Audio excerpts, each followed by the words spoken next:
Hi students, आज अपना topic है चार्ल्स का नियम। ये गैस के नियम में दूसरा नियम है। इसके पहले हमने बायल का नियम पढ़ा था, जो कि किसमें होता था, कांस्टेंट टेम्परेचर पे अर्थात स्थिर ताप पे, जिसको हम समतापी वक्र या फिर आइसोथर्म बोलते थे। अर्थात वहाँ पे हमने प्रेशर और वॉल्यूम अर्थात दाब और आयतन के बीच में संबंध देखा था किसी भी गैस के, और वहाँ पे हम ताप को स्थिर रखते थे। यहाँ पे हम क्या कर रहे हैं, जो चार्ल्स का नियम है उसमें हम दाब को अर्थात प्रेशर को स्थिर रख रहे हैं और आयतन और ताप के बीच में संबंध देख रहे हैं। ठीक है, अब इसको स्टेप बाय स्टेप समझते हैं कि वास्तव में क्या होता है। हमने शुरुआत में पढ़ा है कि गैस के टोटल 4 वेरिएबल होते हैं, प्रेशर होता है, वॉल्यूम होता है, टेम्परेचर और ये मोलरता। अब इस केस में हम क्या कर रहे हैं, ये जो प्रेशर है इसको हम स्थिर कर रहे हैं अर्थात जीरो। अब जीरो का अर्थ ये नहीं है कि हमने प्रेशर अर्थात दाब है उसको जीरो कर दिया। जीरो का अर्थ है कि इसको हमने स्थिर रख दिया, अर्थात शुरू में जो हमने प्रेशर या दाब रखा था वही पूरा अभिक्रिया के खत्म होने तक हम रखेंगे। और जो मोल का संख्या है ये भी हम शुरू से आखिरी तक एक समान रखेंगे। अर्थात हम शुरू में यदि 1 लीटर सामान लिए रहते हैं तो पूरा अभिक्रिया होने तक वो सामान हमारा 1 लीटर ही रहे, ऐसा है। तो हम अब ये V और T के बीच में संबंध देख रहे हैं कि इसमें क्या होता है। तो हमने पढ़ा है कि गैस के नियम में हमने पढ़ा है कि गैस के गुण में क्या होता है, गैस को जब हम ताप देना स्टार्ट करते हैं तो होता क्या है, गैस के अणु तो सामान्य स्थिति में मान लो गैस को मैं एक कंटेनर में रख दूं, और सामान्य स्थिति में यदि देखें तो गैस के अणु क्या होते हैं, ठोस और द्रव की अपेक्षा दूर दूर होते हैं। अब यदि मैं मान लो इस कंटेनर को बंद कर दूँ और इसको गर्मी देना शुरू कर दूँ, गर्मी देना शुरू करूँगा तो क्या होगा, इसके अणु में ऊर्जा आ जाएगी जिसको हम बोलते हैं गतिज ऊर्जा, और ये सभी तरफ मूव करना स्टार्ट करेंगे अर्थात इधर उधर दौड़ना या भागना स्टार्ट करेंगे, जिससे क्या होगा, ये जो गैस के अणुओं के बीच में जो इंटरमॉलिक्यूलर फोर्स अर्थात अंतराणविक आकर्षण बल होता है वो क्या हो जाएगा, बढ़ जाएगा। अर्थात अंतराणविक आकर्षण बल क्या हो जाएगा, कम हो जाएगा। कम हो जाने से क्या होगा, इनके बीच की दूरी बढ़ जाएगी। अब बीच की दूरी बढ़ जाएगी, इसका अर्थ क्या है, जो गैस इतना जगह घेरता था वो गैस कितना जगह अब ज़्यादा जगह घेरेगा। अर्थात ताप बढ़ाने से क्या बढ़ रहा है यहाँ पे, कुल मिला के अब गैस इतना जगह पे रहता था, अब वो चूंकि दूरी बढ़ने लगी तो क्या हो गया, फाइनली उसका जगह बढ़ गया। जगह मतलब उसका आयतन बढ़ गया। कहने का अर्थ है कि जब भी हम टेम्परेचर को बढ़ा देंगे ताप को, तो जो गैस है उसके अणु दूर दूर चले जाएंगे, जिससे क्या होगा, गैस का आयतन अर्थात वो जो जितना जगह में रहता था उससे वो अधिक जगह में रहेगा। तो उम्मीद है ये चीज़ आपने समझ लिया होगा। अब इसी के बेस पे हम चार्ल्स का जो कॉन्सेप्ट है उसको समझने का प्रयास करते हैं। चार्ल्स ये बोलते थे, अर्थात ये इनका प्रयोग था, प्रैक्टिकल था, कि यदि हम दाब को अर्थात क्या बोल सकते हैं, जो प्रेशर है इसको हम यदि स्थिर रख दें, कांस्टेंट रख दें। जीरो का अर्थ यहाँ पहले ही बताया, जीरो प्रेशर नहीं है। जीरो का अर्थ है कि शुरू से आखिरी तक हमने फिक्स कर दिया है अर्थात स्थिर कर दिया है। तो और निश्चित मात्रा अर्थात हम मोल का संख्या भी जीरो कर दिया था, तो इसको भी हम स्थिर कर दें अर्थात शुरू में जितना हमने पदार्थ लिया अंत तक वही पदार्थ हमको रखना है। तब क्या होगा, जो गैस का आयतन रहता है अर्थात गैस जितना जगह घेरता था उस जगह की अपेक्षा क्या होगा, जब हम इसका ताप बढ़ाते जाएंगे तो प्रत्येक डिग्री टेम्परेचर ताप बढ़ाने पर क्या होगा, ये जो गैस जितना जगह घेरता था उससे वो हर डिग्री टेम्परेचर पर अर्थात 1 डिग्री टेम्परेचर में बढ़ाऊंगा तो जो गैस के अणु दूर दूर जाएंगे तो वो कितना दूर जाएंगे, वो इतना दूर चले जाएंगे। अर्थात ये मान लो मेरा कंटेनर है इस तरीके से, तो इस कंटेनर में मैंने मान लो गैस को रखा है, तो यदि मैं इसको मान लो 1 डिग्री टेम्परेचर ताप दे देता हूँ इस गैस को, तो जो चार्ल्स है इसने क्या देखा था कि ये जो गैस के अणु हैं प्रत्येक डिग्री टेम्परेचर ताप बढ़ाने पर 1/273 गुना जगह घेर लेता है। 1/273 गुना जगह घेर लेता है। कहने का अर्थ है कि ये जो गैस है, ये गैस अभी इतने पूरा कंटेनर में रह रहा है, और इसका मैं 1/273 अर्थात 273वां भाग कर दूं इस कंटेनर का, तो हर डिग्री टेम्परेचर बढ़ाने पर क्या होगा, ये सिर्फ इतना छोटा छोटा जो पार्ट है इतना में वृद्धि करेगा। ये इसका अर्थ है। तो उम्मीद है चीज़ आपने समझ लिया होगा। कहने का अर्थ है कि प्रत्येक डिग्री टेम्परेचर जब हम बढ़ा देंगे तो जो गैस पहले जगह घेरता था उसकी अपेक्षा जो जगह है उसका वो 1/273वां गुना और जगह में उसकी क्या हो जाएगी, वृद्धि हो जाएगी, अर्थात वो उससे थोड़ा सा ज़्यादा जगह घेरेगा। कहने का अर्थ है कि गैस का आयतन फाइनली बढ़ जाएगा। तो उम्मीद है चीज़ आपने समझ लिया होगा। अब इसको एग्जाम्पल के थ्रू समझते हैं कि ये क्या होगा। अब देखिए, बढ़ जाएगा या फिर घट जाता है। कहने का अर्थ है यदि मैं 1 डिग्री टेम्परेचर बढ़ाता हूँ तब तो बढ़ जाएगा उतना, 1/273वां गुना जगह में बढ़ जाएगा किसका, गैस का। और वो 1/273वां गुना का अर्थ है कि ये जो कंटेनर रहेगा हमारा, अर्थात जिस कंटेनर में गैस रहेगा, तो हम जानते हैं कि गैस जिस कंटेनर में रहता है गैस का आयतन भी वही हो जाता है। अर्थात गैस का कोई फिक्स आयतन नहीं है, वो जिस कंटेनर का साइज है उसी के हिसाब से उसका आयतन भी तय हो जाता है। तो यदि गैस शुरुआत में इतना जगह घेरता था अर्थात ये पूरे जगह पे फैला रहा होगा ऐसी, अब यदि मैं ताप बढ़ा दूँ तो क्या होगा, गैस के अणु दूर दूर चले जाएंगे। अब ये बहुत दूर तक घेरेंगे, अर्थात इस कंटेनर का 1/273वां गुना अर्थात 273 में से एक हिस्सा में वृद्धि हो जाएगी, ऐसा है इसका अर्थ। अर्थात एक हिस्सा वो एक्स्ट्रा जगह घेरेगा, कौन, गैस। तो और यदि मैं मान लो टेम्परेचर को घटा दूँ तो 1/273वां गुना वो घट भी जाएगा। अब ये कॉन्सेप्ट कैसे आया इसको हम थोड़ा देर बाद समझेंगे। ठीक है, पहले इसको समझ लेते हैं। चार्ल्स के नियम को एग्जांपल के थ्रू समझते हैं कि वास्तव में ये क्या कहता है।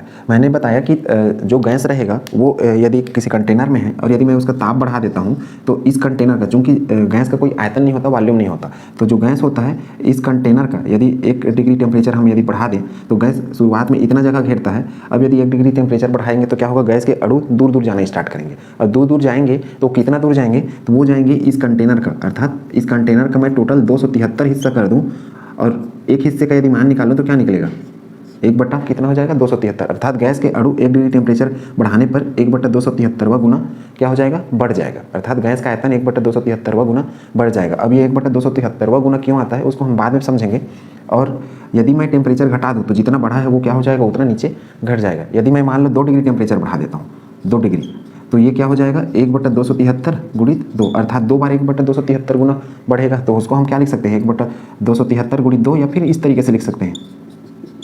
तो उम्मीद है चीज़ आपने समझ लिया होगा कि हर डिग्री टेम्परेचर ताप बढ़ाने पर जो गैस का आयतन है वो 1/273वां गुना बढ़ेगा, और यदि घटा देंगे तो 1/273वां गुना घटेगा। अब उसको एग्जांपल के थ्रू समझते हैं कि वास्तव में ये चीज़ क्या है। जैसे एक कंटेनर लिया मैंने इसमें, और यहाँ पे हमने क्या पढ़ा है, यहाँ पे दाब हमेशा स्थिर रहेगा और जो मोल है वो भी हमेशा क्या रहेगी, स्थिर रहेगी। ये दोनों को हम स्थिर कर रहे हैं और टेम्परेचर और आयतन के बीच में संबंध देख रहे हैं, अर्थात इनको स्थिर करेंगे मोल और दाब को या प्रेशर को, तभी हमको टेम्परेचर और वॉल्यूम के बीच में संबंध पता चलेगा। क्योंकि अपने पास ये वेरिएबल हैं वी, पी, वी, टी, और ये एक टोटल 4 वेरिएबल होते हैं जो कि किसी भी गैस को डिफाइन कर सकते हैं, उसके प्रॉपर्टीज़ को बता सकते हैं। ठीक, अब इस कंटेनर में हमने क्या किया, एक समान मोल ले लिया, इसमें भी वही है और इसमें भी वही है, अर्थात मोलों की संख्या समान है वही कंटेनर, लेकिन उसका अलग अलग पोजीशन है, सिचुएशन है, समय के हिसाब से। अब देखिए इस कंटेनर में क्या है, पिस्टन यहाँ पे रुका हुआ है। कहने का अर्थ है कि यहाँ पे अभी प्रेशर कम है, लेकिन ये पिस्टन यहाँ पे क्यों रुका हुआ है, तो पिस्टन वहाँ पे इसलिए रुका हुआ है क्योंकि हम जानते हैं कि बाहर का वायुमंडलीय दाब अर्थात जो प्रेशर होता है वो क्या होता है, वो होता है 1 atm, अर्थात वो एक वायुमंडलीय दाब। तो ऊपर का जो प्रेशर है वो, और ये इसके अंदर गैस का जो प्रेशर है वो यहाँ पे बराबर है, अर्थात मैं यहाँ पे क्या बोल सकता हूँ, जो गैस का दाब है वो है एक वायुमंडलीय दाब अर्थात 1 atm, जिसको हम और क्या बोल सकते हैं, और हम इसको बोल सकते हैं कि चूँकि ये जो स्थिति है यहाँ पे कंटेनर पहले में, इसमें स्थिति है जो टेम्परेचर है वो 0 डिग्री सेल्सियस पे, अर्थात 0 डिग्री सेल्सियस पे जब हमने गैस को रखा है तो वो गैस इतना जगह घेर रहा है, अर्थात उसका आयतन इतना है। और चूँकि 0 डिग्री सेल्सियस है तो इसका मैं आयतन, इसको और क्या बोल सकता हूँ, इसको मैं बोल सकता हूँ V0। V का अर्थ होता है आयतन और 0 का अर्थ है कि 0 डिग्री सेल्सियस पे आयतन है, इसलिए उसको हम V0 बोल रहे हैं। ठीक है, तो उम्मीद है चीज़ आपने समझ लिया होगा। तो ये आयतन का मान हम क्या रख सकते हैं, इसको रख सकते हैं V0, और प्रेशर है तो प्रेशर को हम ये भी बोल सकते हैं, चूँकि 0 डिग्री सेल्सियस पे सब चीज़ है तो प्रेशर को हम बोल सकते हैं P0। ठीक है, P0 क्यों, क्योंकि 0 डिग्री सेल्सियस पे इतना जगह वो घेर रहा है। यहाँ पे हमको याद ये रखना है कि ये जो गैस है ये 0 डिग्री सेल्सियस पे क्या है, ये जो पिस्टन है यहाँ पे रुका हुआ है। अब रुका हुआ है इसका अर्थ है कि ये तभी रुकेगा जब ऊपर वायुमंडल का दाब हो और अंदर का दाब क्या रहेगा, हमेशा बराबर रहेगा। अब पिस्टन 2 कंडीशन में रुक सकता है, या तो हम इसको पूरा लॉक कर दें दोनों साइड से, मतलब स्क्रू लगा के, या फिर इसको हम ऐसे ही छोड़ देते। जब ऐसे ही छोड़े रहेंगे तो क्या होगा, अंदर का दाब और बाहर का दाब जब बराबर रहेगा तब वो एक फिक्स जगह पे रुका रहेगा। ठीक है, यदि बाहर का दाब कम रहता तो ये क्या होता, पिस्टन ऊपर चला जाता, और अर्थात बाहर का दाब अधिक और अंदर का दाब कम होता तो पिस्टन नीचे, और अंदर का दाब अधिक और बाहर का दाब कम होता तो पिस्टन क्या हो जाता, ऊपर हो जाता। तो उम्मीद है ये चीज़ तो आपने समझ लिया होगा। अब हम क्या कर रहे हैं, इसमें जो वायुमंडलीय दाब है ये अब सेकंड कंडीशन देखिए, अर्थात इसी पिस्टन का दूसरा स्थिति। अब हमने क्या किया, जो टेम्परेचर है ये 0 डिग्री सेल्सियस है, मान लो मैं टेम्परेचर को कितना 2 डिग्री सेल्सियस बढ़ा देता हूँ। ठीक है, 0 में तो ऐसा था, अब 2 डिग्री सेल्सियस बढ़ा दिया तो सामान्य सी बात है, जब हम ताप बढ़ाते हैं तो क्या होता है, गैस के अणु दूर दूर भागने स्टार्ट करते हैं, और दूर दूर भागने स्टार्ट करेंगे तो क्या होगा, इस स्थिति में मोल तो वही रहेंगे, फिक्स है मोल। क्यों, क्योंकि इनका बस दूरी बढ़ेगा, दूरी बढ़ेगा तो क्या होगा, इनका चूँकि पिस्टन हमारा अभी यहीं पे है और यदि हमने पिस्टन को यहाँ साइड पे लगा के फिक्स कर दिया इस जगह पे, ठीक है, तो उम्मीद है ये चीज़ आपने समझ लिया होगा। या फिर यदि हमने इसको फिक्स नहीं किया है तो इस केस में क्या होगा, टेम्परेचर जब हम बढ़ा देंगे, तो टेम्परेचर बढ़ा देंगे तो गैस के अणु में क्या हो जाएगा, गति बढ़ जाएगा, अर्थात उनके बीच में गतिज ऊर्जा बढ़ जाएगी, जिससे गैस के अणु क्या होंगे, दूर दूर जाना स्टार्ट करेंगे। अब दूर दूर जाना स्टार्ट करेंगे तो सामान्य सी बात है, यहाँ पे क्या था, प्रेशर पहले 1 atm था इस कंडीशन में। अब गैस के अणु दूर दूर जाएंगे तो क्या होगा, यहाँ पे ये गैस के अणु बाहर निकालने का प्रयास करेंगे, अर्थात दाब क्या हो जाएगा, बढ़ जाएगा। अब उस दाब को मैं मान लेता हूँ x अर्थात कितना भी बढ़ सकता, ठीक है, हम मान लेते हैं दाब थोड़ा देर के लिए बढ़ गया है अंदर, और टेम्परेचर हमने ये बढ़ा दिया है, और आयतन क्या हो गया है, आयतन भी इस केस में हमने इस जगह पे चूंकि पिस्टन को फिक्स कर दिया है ये साइड पे, तो आयतन क्या है यहाँ पे, आयतन अभी भी V0 ही है। कहने का अर्थ ये है कि जब हम इस पिस्टन को फिक्स कर दें और गर्मी दें तो ये क्या होगा, अंदर का जो प्रेशर है वो बढ़ जाएगा। क्यों बढ़ जाएगा, क्योंकि हमने आयतन को नहीं बढ़ाया है अभी, अब सोचिए यदि ये पिस्टन का ये दोनों सिरा जिसको हमने लॉक कर रखा है इसको हमने खोल दिया, तो खोलने के बाद क्या होगा, मोल तो हमारे यही रहेंगे सेम, और टेम्परेचर हमने 2 डिग्री सेल्सियस बढ़ाया हुआ है सेम।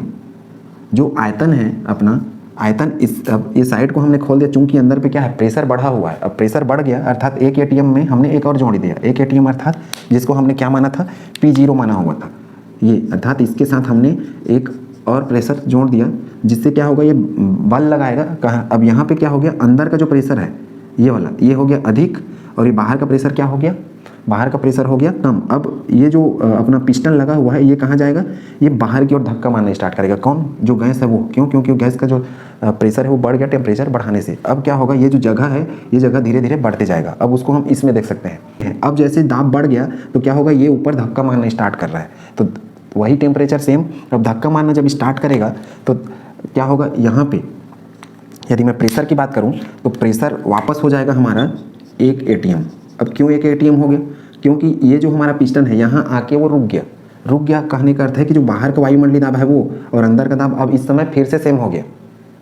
ठीक है, तो उम्मीद है चीज़ आपने समझ लिया होगा। जैसे इस केस में बाहर का और अंदर का सेम था इसलिए पिस्टन यहाँ पे था, उसी प्रकार इसमें तो बढ़ा थोड़ा देर के लिए, कौन सा बढ़ा, जो प्रेशर है वो, लेकिन थोड़ा देर बाद क्या होता है, बढ़ने के बाद वापस प्रेशर मेंटेन हो जाता है फिर से, अर्थात संतुलित हो जाता है बाहर के वायुमंडलीय दाब के साथ, जिससे अंदर का दाब और बाहर का दाब क्या हो जाता है बराबर, अर्थात फिर से वायुमंडलीय दाब क्या हो गया, 1 एटीएम हो गया, मोल हमारा वही, टेम्परेचर इतना। लेकिन देखिए यहाँ पे आयतन इतना था, यहाँ पे आयतन इतना था, हमने पिस्टन को यहाँ पे फिक्स कर रखा था, प्रेशर बढ़ गया था तेज, देखिए यहाँ पे।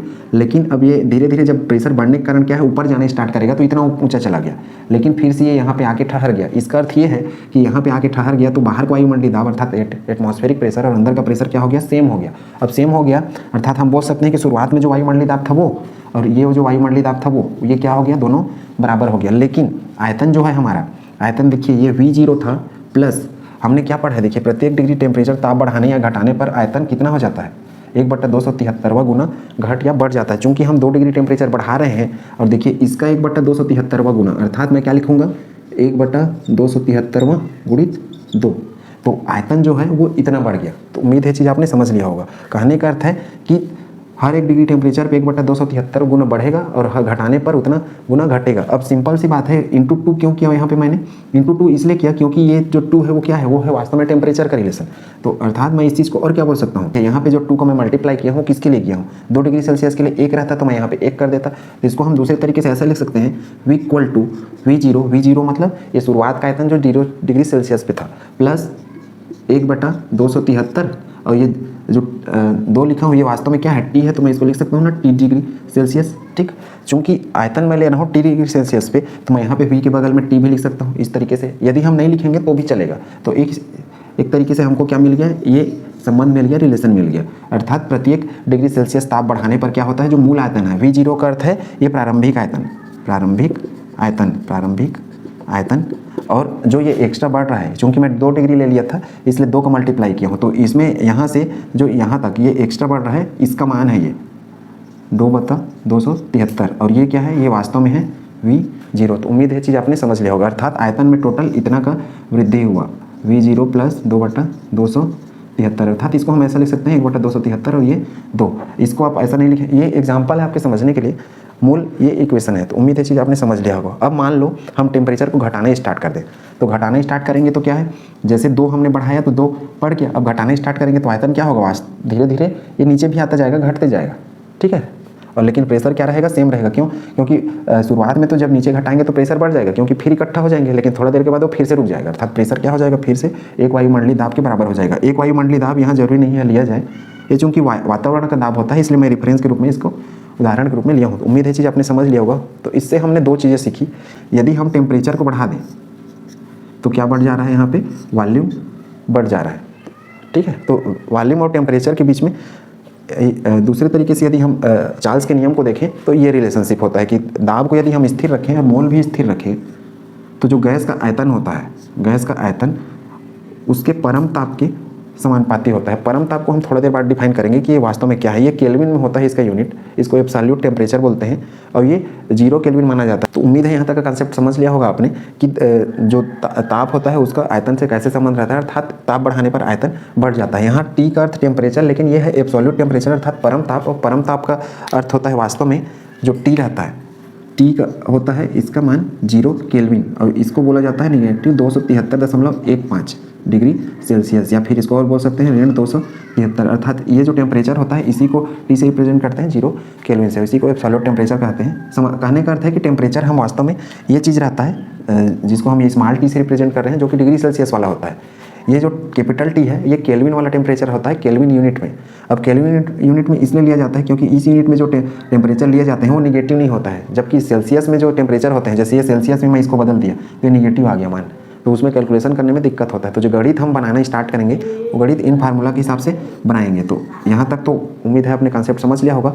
अब ये जो 1/273 गुना बढ़ जाता था, ये कैसे बढ़ता था, इसका हम एक्सपेरिमेंट समझते हैं कि चार्ल्स ने क्या किया था। वास्तव में चार्ल्स ने क्या किया, एक कंटेनर लिया था।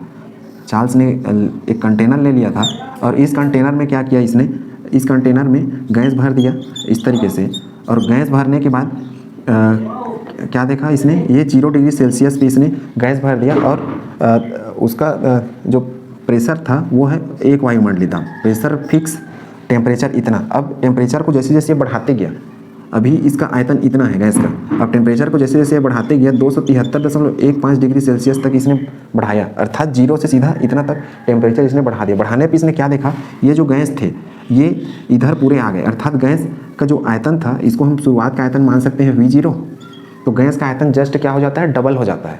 ये चीज़ इसने देखा, अर्थात यहाँ पे और एक ऐसा ही आयतन आ गया, वो क्या आ गया V0, अर्थात जो शुरुआत में इतना आयतन था उसका जस्ट डबल हो गया कि इसमें 273.15 डिग्री सेल्सियस पे। अब इसके आधार पर इसने कंक्लूजन ये निकाला कि यदि हम शुरुआत में आयतन देखें तो आयतन में कितना परिवर्तन हुआ, आयतन में परिवर्तन हो गया V0 के बराबर, ठीक है। अब टेम्परेचर का देखें तो 273.15 डिग्री सेल्सियस पे आयतन कितना बदला, 273.15 डिग्री सेल्सियस पे V0 से फिर V0 हो गया, अर्थात उसका डबल, अर्थात ये हो गया V0, इतना परिवर्तन हुआ। ये डेल V क्या है, डेल V का अर्थ है कि V0 बढ़ गया, ठीक है। V0 क्यों लिखा है हमने, V0 लिखा है ये 0 डिग्री सेल्सियस पे इतना आयतन था, लेकिन जब जो चार्ल्स साइंटिस्ट थे उसने टेम्परेचर को बढ़ाते बढ़ाते 273.15 सेल्सियस तक कर दिया, तो उसने ये देखा कि जो गैस इतना जगह घेरते थे वो अब उसका जस्ट डबल जगह घेर रहे हैं, अर्थात जितना आयतन ये था उतना और आयतन बढ़ गया, मोल वही रहेंगे, ये उधर ऊपर फैल जाएंगे। उसको मैं नहीं लिखा हूँ ताकि आप इजीली समझ पाएँ, अर्थात यही अणु ऊपर पूरे पहुँच जाएंगे और दूर दूर हो जाएंगे बहुत ज़्यादा, अर्थात जस्ट अब डबल जगह घेर रहा है गैस।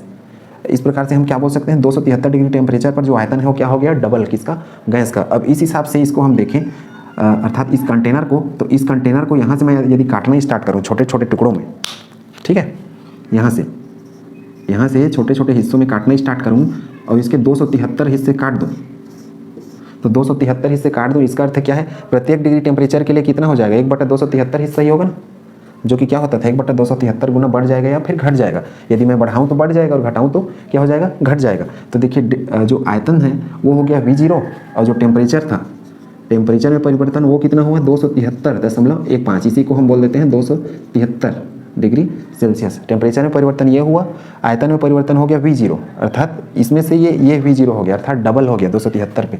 अब देखिए 273.15 सेल्सियस पे आयतन में परिवर्तन V0 हो जाता है।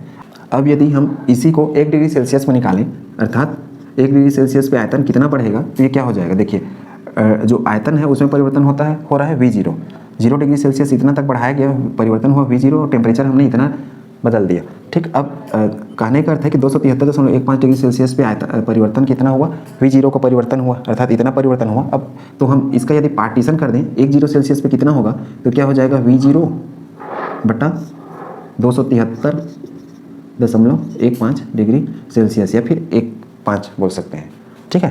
कहने का अर्थ है कि जो आयतन है, अर्थात 1 डिग्री सेल्सियस पे आयतन इतना बढ़ जाता है, तो मैं इसको क्या लिख सकता हूँ, V1 degree Celsius equal to V0 by 273.15। कहने मतलब प्रत्येक 1 डिग्री टेम्परेचर पे आयतन इतना गुना क्या हो जाएगा, बढ़ जाएगा, और मान लो घटाऊं तो इतना गुना क्या हो जाएगा, घट जाएगा, किसका, जो मूल आयतन था उसका। तो उम्मीद है चीज़ आपने समझ लिया होगा कैसे हमने इस चीज़ को किया। अब इसको और दूसरे तरीके से कैसे कर सकते हैं, इसको जो 1 डिग्री सेल्सियस लिखा हूँ इसको हम लिख सकते हैं T, कैसे, इस तरीके से VT लिख सकते हैं, और यहाँ पर क्या कर सकते हैं, जो V0 है उसको V0 बटा 273.15। अब देखिए यहाँ पे T लिखा हुआ, अर्थात हम टेम्परेचर का क्या कर रहे हैं, मल्टीप्लिकेशन कर रहे हैं, मल्टीप्लाई कर रहे हैं इसको, तो जो इक्वेशन हमारा पहले आया था वही इक्वेशन हमारा यहाँ पे आ गया। यहाँ पे ये हमने एक को अभी मल्टीप्लाई नहीं किया है, अब ये सही है।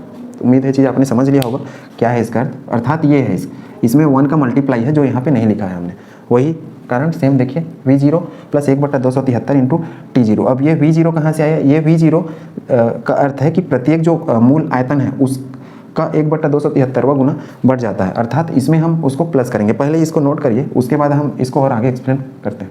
पहले इसको नोट करिए, उसके बाद मैं इसको और आगे एक्सप्लेन करता हूँ कि वास्तव में क्या चीज़ होती है। ठीक है, दोनों को नोट करिए जल्दी से। अभी तक का कॉन्सेप्ट आपने समझ लिया होगा कि कैसे टेम्परेचर बढ़ाने पे क्या होता है, आयतन बढ़ता है, लेकिन प्रेशर जो रहता है वो क्या रहता है, कांस्टेंट रहता है। लगता जरूर है प्रेशर बढ़ रहा है, लेकिन थोड़ा देर के बाद प्रेशर क्या है, मेंटेन हो जाता है, वातावरण के हिसाब से वो कांस्टेंट हो जाता है, स्थिर हो जाता है। अभी तक हमने ये देखा था कि जो इसमें 273 डिग्री सेल्सियस तक चार्ल्स जब टेम्परेचर बढ़ाते थे तो आयतन भी क्या होता था, जस्ट डबल हो जाता था, बढ़ जाता था।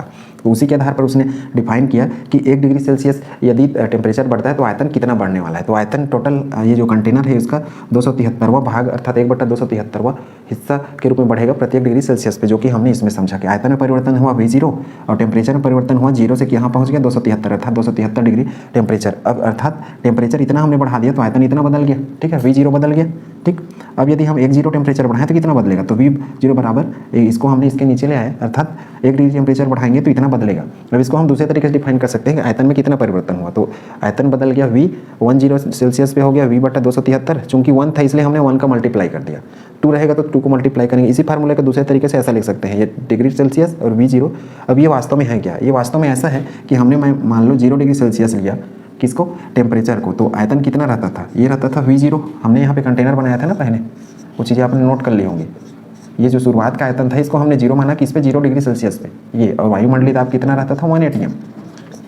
0 डिग्री सेल्सियस पे आयतन कितना है, 0 है, अर्थात उतना ही है, फिक्स है। अब टेम्परेचर हम बढ़ाना स्टार्ट कर रहे हैं 1 डिग्री सेल्सियस, तो आयतन क्या हो जाएगा, 1 गुना बढ़ जाएगा। तो किसका, ये मूल के साथ उसका 1 गुना, अर्थात ये V0 प्लस ये देखिए V0/273.15, ये 0.15 को लिख भी सकते हैं, नहीं भी लिख सकते, इसका ज़रूरत नहीं पड़ता है, राउंड फिगर पे नहीं लेंगे तो भी चलेगा, 273 भी इसको लिखा जा सकता है इस तरीके से। और ये देखिए टेम्परेचर कितना था, 1 डिग्री सेल्सियस, ये इस तरीके से। तो ये हमको मिल गया एक रिलेशन। यदि हम यहीं पे 2 डिग्री सेल्सियस बढ़ाएं तो क्या करेंगे, V0 प्लस V0/273, और यहाँ पे मैं क्या करूँगा 2 डिग्री सेल्सियस, अर्थात इस तरीके से हमारे पास क्या जाएगा, एक फार्मूला आ गया कि यदि ये टेम्परेचर के लिए कि VT इक्वल टू ये हो जाएगा V0 plus V0/273 into T degree Celsius.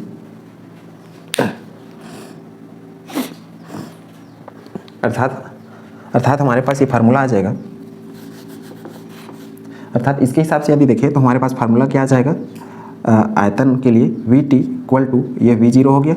VT क्यों, क्योंकि एक निश्चित टेम्परेचर पे आयतन ये बताएगा, ये हम यहाँ यही देख रहे हैं कि एक निश्चित टेम्परेचर पे आयतन कितना इंक्रीज कर रहा है। तो हमने शुरुआत में यहाँ पे पढ़ा कि 1/273 गुना बढ़ जाता है, घट जाता है, बढ़ाएंगे तो बढ़ेगा, घटाएंगे तो घटेगा, किसका, ये जो कंटेनर रहता है उसका। तो ये चीज़ें तो आपने समझ ली होंगी कि टेम्परेचर बढ़ाने पर हमेशा क्या होता है, आयतन बढ़ जाता है। किसका आयतन बढ़ जाता है, गैस का, और गैस का आयतन वास्तव में कंटेनर का आयतन हो जाता है, अर्थात गैस के अणु दूर दूर फैलने लगेंगे, शर्त है कि प्रेशर स्थिर रहे।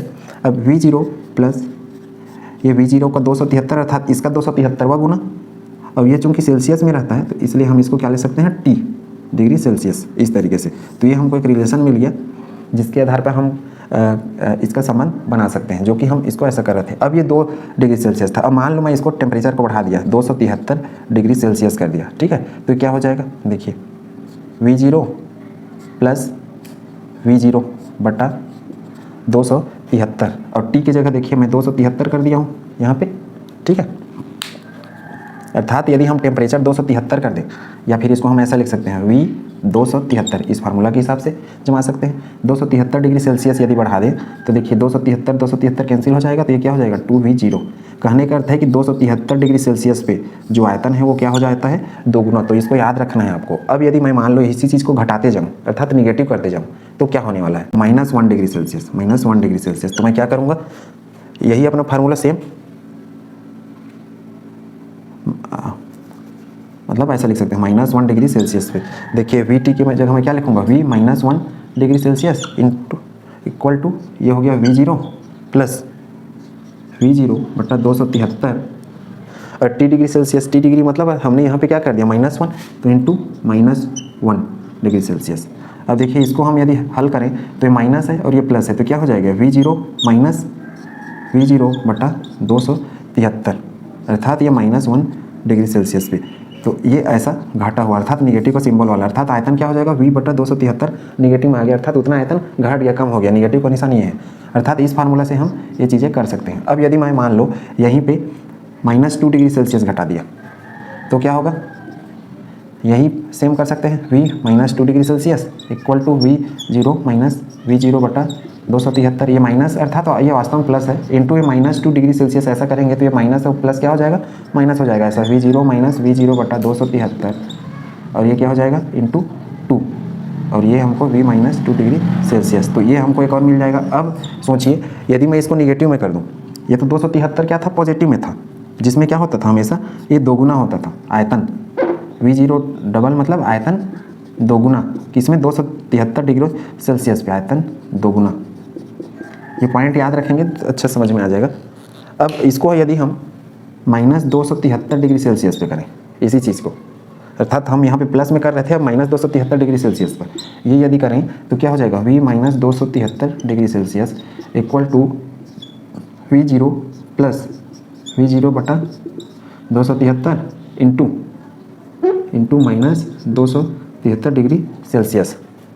अब देखिए ये 273 से तो कैंसिल आउट हो जाएगा, लेकिन ये माइनस का निशान है अभी, तो माइनस और माइनस क्या हो जाएगा, मतलब माइनस और ये प्लस क्या हो जाएगा, ये हो जाएगा V-273 degree Celsius equal to V0। अब देखिए 273 तो एक दूसरे से कट गए, लेकिन ये ऋण का निशान है तो ऋण गुणित धन बराबर क्या होता है ऋण, तो V0 माइनस ये V0 अर्थात ये क्या हो जाएगा 0। कहने का अर्थ है कि यदि हम टेम्परेचर को निगेटिव में कर दें, अर्थात ताप 273 डिग्री सेल्सियस हो जाए तो आयतन हो जाता है 0, और ये जो ताप रहता है इसी को कहा जाता है 0 केल्विन, या फिर इसी को बोलते हैं परम शून्य ताप। तो उम्मीद है कॉन्सेप्ट आपने समझ लिया होगा। कहने का अर्थ है कि टेम्परेचर हम यदि इतना बढ़ा दें 273 डिग्री तो आयतन होता है डबल, यदि हम घटा दें तो आयतन शून्य हो जाता है। अब ऐसा माना जाता है शून्य हो जाएगा, लेकिन वास्तव में ऐसा होता नहीं है, ठीक है। क्यों, क्योंकि यदि हमने मान लो एक कंटेनर ले लिया, इसमें हमने गैस को भर दिया और इसको हम ठंडा कर रहे हैं कंटिन्यू, तो गैस के अणु जुड़ जाएंगे, लेकिन ऐसा तो नहीं है कि पूरा गायब ही हो जाएंगे। आयतन 0 का अर्थ है कि गैस के अणु हट गए, पूरा परमानेंट 0 हो गए, ठीक। तो ऐसा नहीं होगा कभी भी, कुछ ना कुछ तो रहेंगे ही। तो परम शून्य ताप वाला स्थिति कभी नहीं आता। क्यों, क्योंकि परम शून्य ताप पर जाते जाते जो गैस के अणु क्या हो जाते हैं, गैस के अणु ठंडे होकर द्रव अवस्था में बदल जाते हैं लिक्विड में। क्यों, क्योंकि गैस के अणु पहले तो दूर हैं। अब देखिए टेम्परेचर यदि बढ़ाएंगे तो अणु और दूर जाएंगे। अब यदि हम इसको घटाना स्टार्ट करेंगे तो क्या होंगे, पास आ जाएंगे, और घटा दिए तो और पास आ जाएंगे, और इतने पास आ जाएंगे तो क्या हो जाएगा, और गैस से हो जाएगा द्रव। तो इतना डिग्री टेम्परेचर हमको जाना नहीं पड़ता है ऋण 273 तक, उसके पहले ही वो क्या हो जाता है, गैस द्रवावस्था में बदल जाता है। तो उम्मीद है ये चीज़ आपने समझ लिया होगा। और परम शून्य ताप क्या ताप है ये भी आपने समझ लिया होगा। इसको एब्सोल्यूट टेम्परेचर कहा जाता है, या परम शून्य ताप, या फिर इसी को केल्विन ताप कहा जाता है, जो कि मैं यहाँ पे लिखा हूँ, और इसका यूनिट ही केल्विन होता है, 0 केल्विन जो लिख रखा हूँ। तो उम्मीद है चीज़ आपने समझ लिया होगा। परम शून्य ताप किसको कहते हैं, वह मतलब वह ताप जिस पर क्या हो जाता है, जो गैस का आयतन है वो लगभग शून्य हो जाता है। अर्थात जो गैस का आयतन, गैस वास्तव में उस अवस्था में जाते जाते क्या बन जाता है, द्रव के रूप में बदल जाता है। उस ताप को क्या कहते हैं हम लोग, परम शून्य ताप कहते हैं। तो ये चीज़ याद रखें, इसमें 0 होने वाला है और इसमें डबल होने वाला है, इसको नोट करिए। फिर इसके आगे हम इसका ग्राफ समझेंगे। और ये जो मैं लिख रखा हूँ दूसरा, एक तो यहाँ पे जो लिखा था वो भी चार्ल्स का नियम है, और उसी को मॉडिफाई करके हम ऐसा भी कर सकते हैं। अर्थात V और T के बीच में ऐसा संबंध है, टेम्परेचर बढ़ा देंगे तो वॉल्यूम हमेशा बढ़ जाएगा। ये है इसका अर्थ। कंडीशन क्या है यहाँ पे, प्रेशर और जो मोल है वो क्या होना चाहिए, हमेशा 0 होना चाहिए। इसको जल्दी से नोट करिए। अब चार्ल्स के नियम को दूसरे तरीके से देखें तो हमने पढ़ा था कि टेम्परेचर बढ़ाने पर आयतन बढ़ता है, तो इस तरीके से भी बोल सकते हैं, स्थिर दाब पर निश्चित मात्रा वाली गैस का आयतन और उसके परम शून्य ताप के समानुपाती होता है। तो ये परम शून्य ताप तो आपने समझ लिया होगा कि ऋण 273 डिग्री सेल्सियस पर क्या होता है, जो गैस के आयतन होते हैं वो 0 माने जाते हैं। वास्तव में ऐसा 0 कोई आयतन होता नहीं है गैस का, क्योंकि 0 के पहुंचने से पहले जो गैस रहता है वो द्रव अवस्था में बदल जाता है, लिक्विड फॉर्म में बदल जाता है। लेकिन फिर भी ऐसा स्थिति मान लिया जाता है इसको समझने के लिए। अब इस हिसाब से यहाँ पे केल्विन का जो नया यूनिट है वो इसी तरीके से उत्पत्ति हुई थी, उसको हम ज़्यादा डिटेल पर नहीं पढ़ेंगे। V समानुपाती T ये कैसे आता है इसको इस सूत्र के द्वारा समझते हैं, लेकिन उसको हम डिटेल पे नहीं पढ़ेंगे। इसको आप मल्टीप्लाई करेंगे 273 V0 से और इस तरीके से बन जाएगा। तो ये जो T होता है, ये जो T रहता है इसका मान ये होता है 273 प्लस T डिग्री सेल्सियस। इसको हमने केल्विन यूनिट में पढ़ा है, अर्थात जो टेम्परेचर रहेगा उसको हम आपसे T अर्थात एब्सोल्यूट टेम्परेचर में बदलेंगे। इस तरीके से T अर्थात जो टेम्परेचर है वो 1 डिग्री 2 डिग्री अर्थात डिग्री सेल्सियस वाले को हम केल्विन बदलेंगे और इसका यूनिट यही होगा केल्विन, जो कि मैं अब इसका यूनिट होगा केल्विन, जो कि मैं बायल के नियम से पहले आपको बताया हुआ था। डिग्री अर्थात मान लो मैं 2 डिग्री सेल्सियस लिख देता हूँ यहाँ पे, तो ऐसा हो जाएगा 273 प्लस 2 बराबर क्या हो जाएगा 275। अब डिग्री सेल्सियस नहीं रहेगा, क्यों? क्योंकि ये इसका यूनिट होता है केल्विन, तो ये हो जाएगा 275 केल्विन। 275 केल्विन इसी को हम बोलते हैं 2 डिग्री सेल्सियस। अब इस फार्मूला को आगे लेके चलते हैं। ये क्या हो जाएगा V = KT, ये स्थिरांक बन जाएगा, ठीक। अब इसको हम और V/T = K, अर्थात V और T का जो अनुपात होता है वो हमेशा क्या होना चाहिए, स्थिर होना चाहिए। अब इसी तरीके से दूसरा एक सूत्र भी बना सकते हैं हम लोग। कैसे बना सकते हैं कि इस फार्मूला को यदि लें हम, तो इसको हम V1 V2 और इसको T1 T2 ले सकते हैं। अर्थात एक 2 टाइप का आयतन ले लें यदि हम, किसका, गैस का। पहला आयतन अंतिम आयतन, पहला ताप अंतिम ताप, अर्थात शुरू में हमने ताप जो रखा वो, उसके बाद का ताप रखा वो।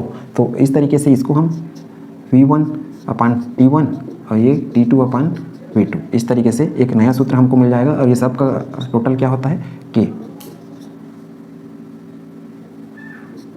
तो उम्मीद है चीज़ आपने समझ लिया होगा। ये इक्वेशन हमको काम आएगा किसमें, गणित बनाने में, अर्थात यहाँ V1/T1 = T2/V2। ये सब किस में था, प्रेशर फिक्स था, मोल भी फिक्स तब की स्थिति में, अर्थात दाब स्थिर रहे तो हमको यही फार्मूला यूज़ करना है और रिलेशनशिप याद रखना है। उम्मीद है चीज़ आपने समझ लिया होगा, इसको नोट करिए। इसके बाद हम चलते हैं कि इसके ग्राफ कैसे बनाए जाएंगे, ठीक है। अभी हमने देखा था कैलकुलेशन के द्वारा चार्ल्स का नियम, जिसमें हम 273 डिग्री टेम्परेचर को यदि बढ़ाते थे तो आयतन जस्ट डबल हो जाता था, और यदि घटा देते थे -273 तो आयतन क्या होता था, 0, जिसको हम क्या बोलते थे, परम शून्य ताप, अर्थात उस टेम्परेचर को, ये वाले टेम्परेचर को, इसी को हम क्या बोल रहे हैं, 0 केल्विन। तो उम्मीद है चीज़ आपने समझ लिया होगा। इसको ग्राफ के माध्यम से कैसे प्लॉट कर सकते हैं, इस तरीके से देखिए। इसको मैं मान लेता हूँ नीचे वाला हिस्सा ये अपना टेम्परेचर का है, और ये वाला लाइन किसका है, ये अपना है आयतन का, V, इसको हम आयतन बोल रहे हैं। अब टेम्परेचर इधर यदि मैं 273 डिग्री कर दूं और यहाँ पे टेम्परेचर 0 है, 0 डिग्री सेल्सियस, और इसको -273 डिग्री सेल्सियस करूँ, तो यदि हम इनका ग्राफ बनाना स्टार्ट करें तो 273 डिग्री सेल्सियस पे ग्राफ कुछ यहाँ से स्टार्ट होता है। यदि हम शुरुआत का वॉल्यूम देखें तो शुरुआत का वॉल्यूम हम मान लेते हैं कि कुछ न कुछ है यहाँ पे, जिसको हम 0 डिग्री सेल्सियस पे परफॉर्म कर रहे हैं, अर्थात ये वाला जो पॉइंट है ये हमारा क्या है, V0 वाला पॉइंट है। अब शुरुआत का आयतन हम 0 डिग्री सेल्सियस भी इतना मान लेते हैं। अब हम टेम्परेचर इधर बढ़ाते जा रहे हैं 273 डिग्री सेल्सियस, तो हमने क्या लिखा है देखिए, 273 डिग्री सेल्सियस पे आयतन क्या होता है, डबल हो जाता है। अब डबल हो जाता है का अर्थ है कि ये जो हमारा ग्राफ है, ये ग्राफ इस तरीके से इधर चला जाएगा। अब इधर क्यों जाएगा, क्योंकि यहाँ पे हमने क्या कर दिया है, टेम्परेचर को लगा रखा है, ठीक। अब सेकेंड कंडीशन देखते हैं। यदि हम टेम्परेचर 273 डिग्री सेल्सियस घटा दें, अर्थात हम कम कर दें, ये देखिए ये अपना नेगेटिव में है, ये वाला पॉजिटिव में, और ये है 0 डिग्री, तो 0 डिग्री के लिए तो ये है सामान्य से, जिसमें V का मान V0 है, ये वाला पॉइंट, और हमने टेम्परेचर बढ़ा दिया तो जस्ट डबल हो गया, अर्थात इतना है उसका जस्ट डबल, उतना ऊंचा। अब यदि हम घटा दें तो घटा दें, अर्थात हम क्या कर रहे हैं, टेम्परेचर इधर ला रहे हैं, अर्थात ये जो ग्राफ है वो क्या हो जाएगा, इधर आता जाएगा। अब इसके बाद इसको मैं ऐसा डॉट डॉट करूँगा। अब ऐसा क्यों कर रहा हूँ, क्योंकि जनरली ये माना जाता है कि जो -273 डिग्री टेम्परेचर होता है, इस पर आते आते जो हमारा गैस रहता है वो बन जाता है द्रव अवस्था में। इसलिए जो ये पीछे का ग्राफ है ये एक काल्पनिक ग्राफ रहता है, अर्थात ये पूरा यहाँ तक नहीं आ पाता, ये बीच में यहाँ आते आते रुक जाता है, इसलिए आगे का लाइन कट लाइन। तो उम्मीद है चीज़ आपने समझ लिया होगा। ये वाला अपना किसका, ये आयतन को शो कर रहा था लाइन, और ये पूरा लाइन किसको शो कर रहा था, टेम्परेचर को। अब इसी को यदि हम और आगे बढ़ा दें तो ऐसा ऐसा आगे बढ़ा सकते हैं इस तरीके से। तो ये V और T किसके लिए, ये परम शून्य ताप या फिर इसको 0 केल्विन टेम्परेचर, इस 0 केल्विन यह एक काल्पनिक ताप होता है जिस पर क्या होता है, कोई भी जो गैस होता है उसका आयतन शून्य माना जाता है, लेकिन वास्तव में किसी भी गैस का आयतन शून्य नहीं रहता है। उस शून्य होने से पहले क्या हो जाता है, वो द्रव अवस्था में बदल जाता है। तो ये याद रखें, परम शून्य ताप वह ताप होता है जिसमें किसी भी गैस का आयतन शून्य माना जाता है। ठीक, अब देखिए -273 सेल्सियस को हमने यदि केल्विन में बदल दिया तो वह होता है 0 केल्विन। अब इसको मैं इधर लेते चलूँ तो 0 डिग्री सेल्सियस क्या हो जाएगा, 273 डिग्री सेल्सियस मतलब 0 केल्विन। तो 0 डिग्री सेल्सियस क्या हो जाएगा, तो हम केल्विन बदलने के लिए T = 273 + T डिग्री सेल्सियस ये यूनिट उपयोग करेंगे, जिसको हम और पहले पढ़ चुके हैं। अर्थात ये हो जाएगा 273 केल्विन, और इसके और आगे ले जाऊँ तो ये क्या हो जाएगा, फिर 273 जुड़ जाएगा, अर्थात कितना हो जाएगा, ये 273 को 2 बार जोड़ो, ये हो जाएगा 546 केल्विन। तो केल्विन यूनिट का फायदा ये रहता है सेल्सियस की अपेक्षा कि केल्विन यूनिट में कोई भी चीज़ निगेटिव नहीं होता। जैसे देखिए सेल्सियस में है तो ये ऋणात्मक मान आया है, लेकिन केल्विन यूनिट का फायदा ये रहता है कि इसमें सबके सब मान क्या होते हैं, पूरे धनात्मक में होते हैं। तो उम्मीद है केल्विन यूनिट क्यों बेस्ट है, किसकी अपेक्षा, सेल्सियस की अपेक्षा। वो आपको समझ में आ गया होगा। परम शून्य ताप किसको कहते हैं ये भी आपको समझ में आ गया होगा। इसको नोट करिए। इसके बाद हम इसका ग्राफ समझते हैं कि ग्राफ इसका कैसे बनाया जाता है, वो भी आसानी से। अब हम ग्राफ बनाना सीख रहे हैं चार्ल्स के नियम के हिसाब से। अब देखिए V वर्सेस T, अर्थात ये कहाँ से आया है, V = KT, यहाँ से V समानुपाती T रहता था, उस फार्मूला से आया है। अब इसको देखिए Y = mx, इससे तुलना कर दो। ये सरल रेखा समीकरण का सूत्र है। अब इसके हिसाब से यदि हम इसको बनाएं तो ये कैसे बनेगा, यदि हम ये सारे जो ग्राफ बनते हैं इसको हम बोलते हैं समदाबी ग्राफ, अर्थात आइसोबार, अर्थात जिसमें जो प्रेशर है वो फिक्स हो, निश्चित हो। अब एक्स अक्ष पे यदि देखूँ मैं यहाँ पे, और ये वाई अक्ष पे, इसको V वर्सेस T या फिर T वर्सेस V कोई भी बना सकते हैं, फर्क नहीं पड़ता। अब एक्स अक्ष पे इसको T को ले, एक्स अक्ष पे किसको ले लिया, T को, लेकिन ये किसमें है, ये है केल्विन में, तो ये याद रखना है। और वाई अक्ष पे क्या है, V, अर्थात जो दाब है वो। अब K जो होता है, K M के साथ तुलना करेंगे, ये है स्लोप। अब चूंकि ये वाला क्या है, पॉजिटिव है, कुछ नहीं है, मतलब ये सामने धन का निशान है, तो धन के निशान के लिए हम ये ग्राफ ऐसा ले जाएंगे इस तरीके से, अर्थात ऐसा ग्राफ बनेगा, एक सीधा रेखा वाला। तो उम्मीद है ग्राफ आपने समझ लिया होगा। अब ये जो स्लोप है, स्लोप इसका मान क्या है, ये है अपना K। अब ये तो किस में था, केल्विन यूनिट में टेम्परेचर के साथ ग्राफ, अर्थात ऐसा ग्राफ आएगा, एक स्लोप वाला, सीधा सा सरल रेखा वाला। दूसरा, यदि इसको ग्राफ को हम मॉडिफाई कर दें तो मॉडिफाई करने के बाद क्या है, हमको इसमें अलग अलग प्रेशर वाला बन सकता है। अर्थात ये जो ग्राफ है ये एक निश्चित प्रेशर पे बना हुआ है। निश्चित प्रेशर अर्थात एक फिक्स निश्चित दाब पर। क्यों, क्योंकि सारे ग्राफ बनेंगे एक निश्चित फिक्स दाब पर बनेंगे। अब इसमें क्वेश्चन कैसे आएंगे, यदि ऐसा दे देता है, ये 0, ये V और ये T, तो अलग अलग ऐसे इसमें दाब दे देता है, यदि इस तरीके से, इसको मैं बोल दिया P1, इसको बोल दिया P2, इसको बोल दिया P3, इसको बोल दिया P4, अर्थात अलग अलग प्रेशर पे, तो यही ग्राफ हमको ऐसे दिखने लगेगा। अर्थात एक निश्चित प्रेशर पे ये ग्राफ, एक निश्चित प्रेशर पे ये, मतलब 4 अलग अलग प्रेशर पे ये ग्राफ इस टाइप से दिखने लगेंगे। ठीक है। अब इसमें ये पूछता है कि कौन सा प्रेशर अधिक है और कौन सा प्रेशर कम है, तो हम इसको कैसे पता करेंगे। तो इसको पता करने के लिए हमारे पास ये फार्मूला है, PV = nRT। PV = nRT। इसमें देखिए एक नीचे वाला जो एक्स अक्ष है या फिर वाई अक्ष, इसको हम स्थिर मान लेते हैं, फिक्स मान लेते हैं। तो इस सूत्र में ये आदर्श गैस समीकरण है, जिसको मैंने बायल के नियम में बताया था, जिसको हम और आगे डिराइव करेंगे, अर्थात बनाएंगे। तो जो परम ताप है ये किस में था, ये तो केल्विन में है। तो जो T है इसको हमने स्थिर कर दिया। ठीक, N और R ये तो स्थिर होता ही है। ठीक है, क्लियर। अब क्या बच गया, P और V बच गया। तो PV बराबर क्या होगा, 0। 0 का अर्थ क्या है, स्थिर। और हमने बायल के नियम में क्या पढ़ा है, PV बराबर हमने पढ़ा है PV बराबर K, ये पढ़ा हुआ है। तो इस हिसाब से यदि देखूँ तो P बराबर क्या हो जाएगा, 1/V। ठीक है, तो उम्मीद है यहाँ तक आपने समझ लिया होगा। कहने का अर्थ है कि इस रिलेशनशिप से यदि देखूँ तो दाब बढ़ेगा कब, जब आयतन कम होगा, और ये तो दाब है। अब देखिए यहाँ पे ये आयतन ऊपर की ओर बढ़ रहा है।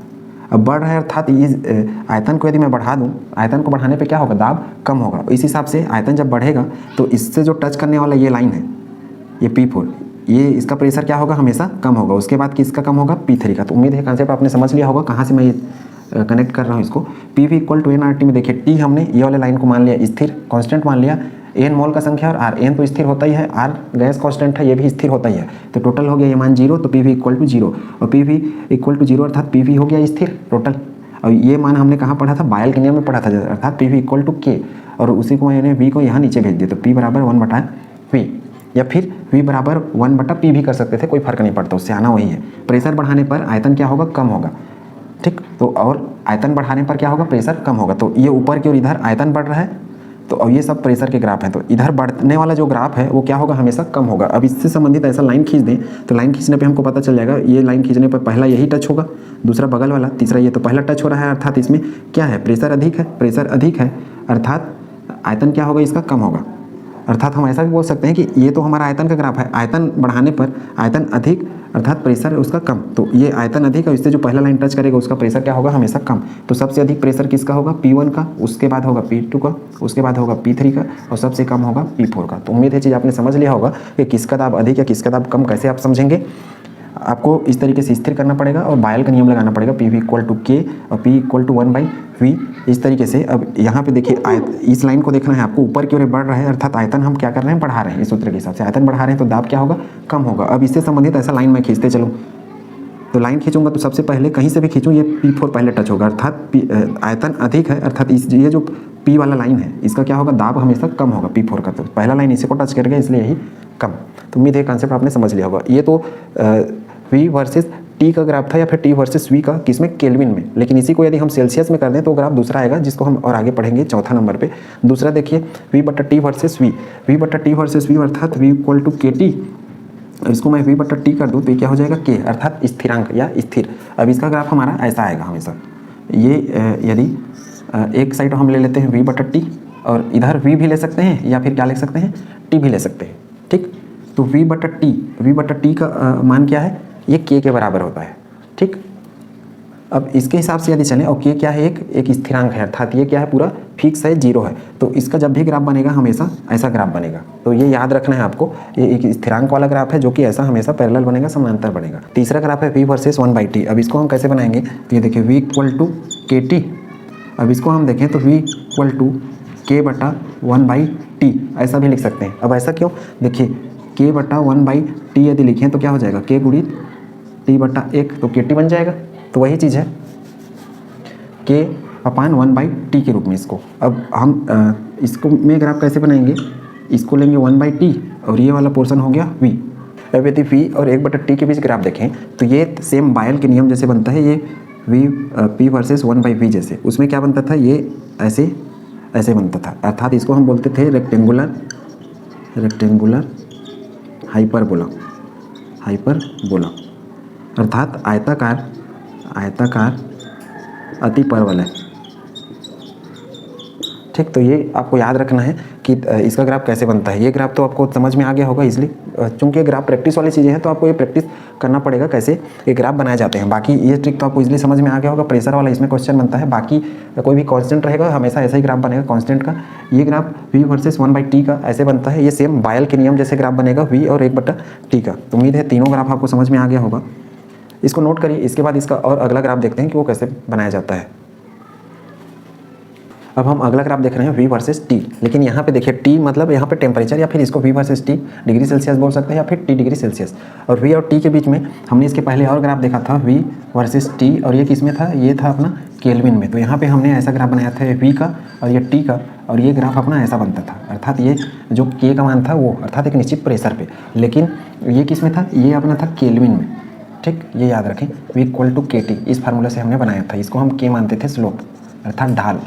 लेकिन अब V वर्सेस T, लेकिन यहाँ पे हम सेल्सियस ले रहे हैं, तो सेल्सियस ले रहे हैं तो इसका ग्राफ कैसे बनेगा, देखिए इसको हम ले रहे हैं T डिग्री सेल्सियस या फिर T सेल्सियस में, और ये है V।